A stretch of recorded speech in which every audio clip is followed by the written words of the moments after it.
Hello student, let's see the question. The question says solve the equations 4 into 2 to the power x minus 1 plus 9 into 3 to the power y minus 1 is equal to 17 and 3 into 2 to the power x minus 2 into 3 to the power y is equal to 6.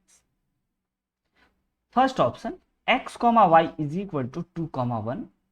Second option x comma y is equal to minus 2 comma minus 1, and third option x comma y is equal to 1 comma 2. Fourth option x comma y is equal to 2 comma minus 1.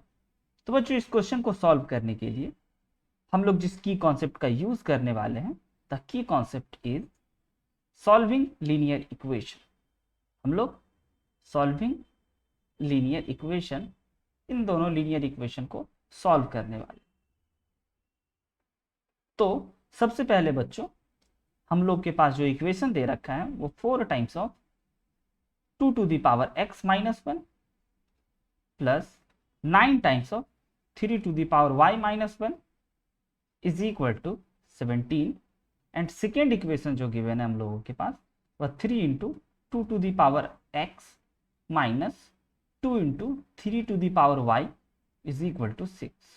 तो सबसे पहले बच्चों हमारे इस question में बार बार हमें 2 to the power x, 3 to the power y, 3 to the power y and 2 to the power x दिखाई दे रहे हैं.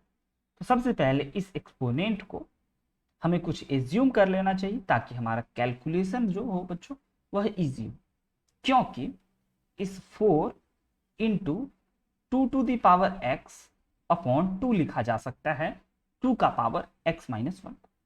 एंड बच्चों 3 to the power y minus 1 को 3 to the power y upon 3 लिखा जा सकता है इज इक्वल टू 17. एंड अब अगर इसमें हम लोग देखें तो yes 2 to the power x and 3 to the power y create हो चुके हैं.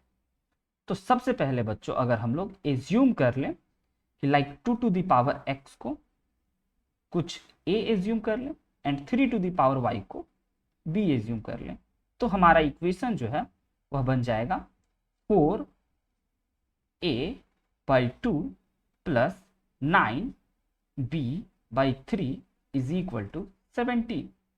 नाउ बच्चों अगर इसको इससे काटें तो ये कैंसिल आउट हो रहे हैं एंड हमारा इक्वेशन बन रहा है 2a plus 3b is equal to 17. This is our first equation. बिल्कुल इसी प्रकार से अगर हम लोग सेकेंड इक्वेशन पे नजर डालें तो हम लोग सबसे पहले 2 टू द पावर x की जगह पे लिख सकते हैं a and 3 to the power y की जगह पे लिख सकते हैं b, एंड ये जो है बच्चों वो हमारे इक्वल होंगे 6 के. And this is the our second equation. Now बच्चों अगर हम लोग इन दोनों लीनियर इक्वेशन बन चुके हैं जो कि a और b के फॉर्म में, a और b इसके वेरिएबल हैं, तो इन दोनों इक्वेशन को अगर हम लोग सॉल्व करें तो सिंपली बच्चों इन दोनों को सॉल्व करने के लिए हमें कोफिशिएंट सेम करने होंगे एलिमिनेशन मेथड से.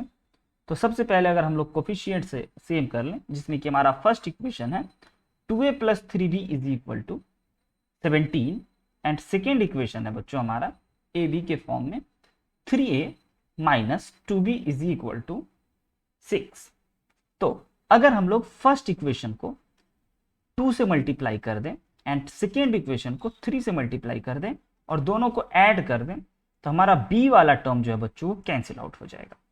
तो अगर इसको हम लोग 2 से मल्टीप्लाई करें तो this become 4a plus 6b is equal to 34 and this become 9a plus minus 6b is equal to 18.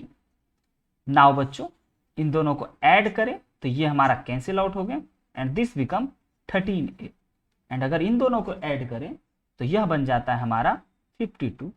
यहां से बच्चों a इज इक्वल टू हो जाएंगे 52 upon 13 which is equal to 4, यानी कि a जो है वो हमारे 4 आ गए. बट हमने सिर्फ और सिर्फ अभी a फाइंड आउट करा है, हमें बच्चों फाइंड आउट करने हैं x एंड y. तो जैसे ही a फाइंड आउट हो गया तो put a is equal to 4 in equation first. किसी में भी पुट कर सकते हैं लाइक इसमें भी एंड इसमें भी, जिसमें भी कैलकुलेशन इजी हो.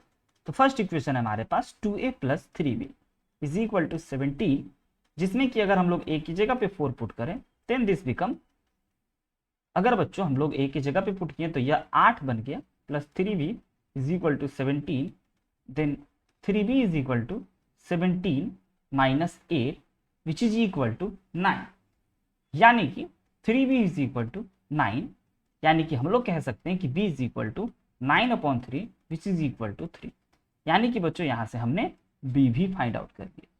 a एंड b दोनों फाइंड आउट हो गए, but we have to find the value of x and y, यानी कि हमें x एंड y सॉल्व करनी। तो सबसे पहले बच्चों हमने जो एक्सपोनेंट को एज्यूम करा था कि हमारे जो एक्सपोनेंट थे 2 to the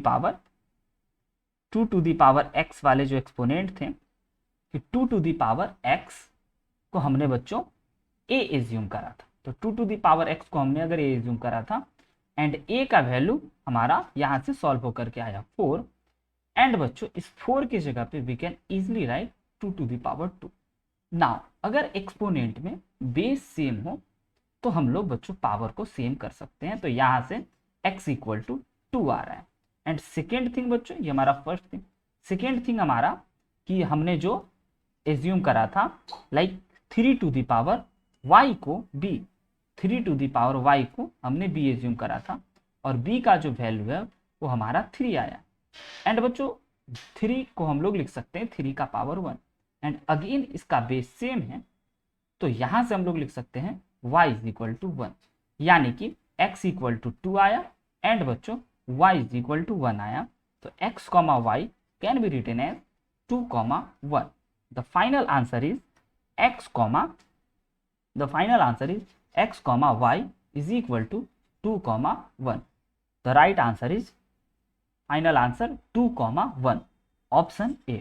I hope you understood it very well. Best of luck. Thank you.